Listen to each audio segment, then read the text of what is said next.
Всем привет, с вами Миха, и сегодня я решил записать видео, как поиграть в игру The War Z по пиратке. Сейчас я просто найду видео.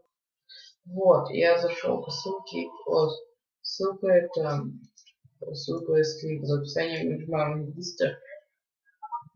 Тут регистрируемся, вводим свой email, пароль и еще раз пароль. Так. Ну, я уже регистрировался, потом скачивал. Да, сейчас.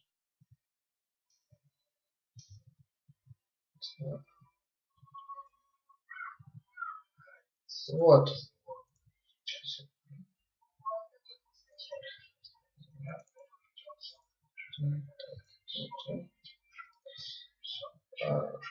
Вот.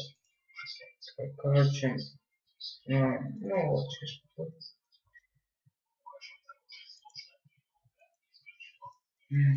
Сейчас прогрузится. Вот, тут вводим свой пароль, как вы там зарегистрировались. Так,